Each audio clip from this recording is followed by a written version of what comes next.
Gente, então, hoje eu tô aqui pra fazer dois tipos de fazer bolha de amoeba. Tá vendo aqui, quando a gente compra, vem lacradinho aqui, aí depois a gente abre a moeba.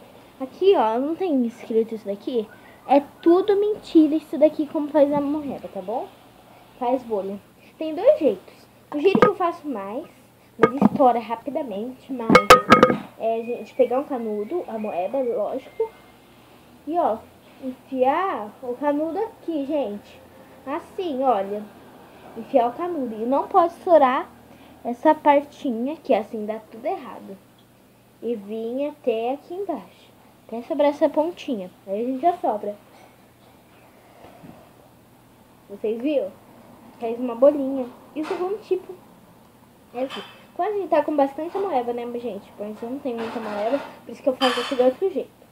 Mas a gente coloca aqui, ó. Eu vou colocar assim porque eu não consigo colocar do outro jeito. Mas, se a sua for bem alta, a sua moeba, bem aqui no potinho mesmo, você pode fazer isso.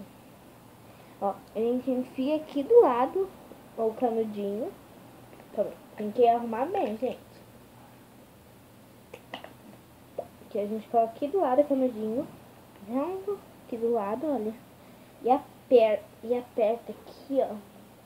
Aperta bem, ó. Deixa bem assim. Eu não tiro do potinho não, tá, gente? Só tô tirando do potinho pra encostar bem. Porque eu fiz isso e deu errado, mas no da menina que eu vi, deu certo.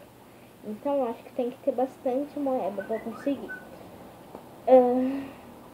Aí, ó, a gente coloca bem, né, gente?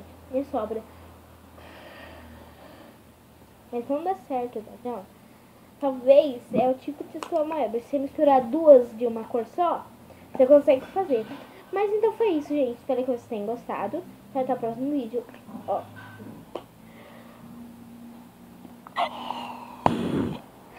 Tchau, tchau.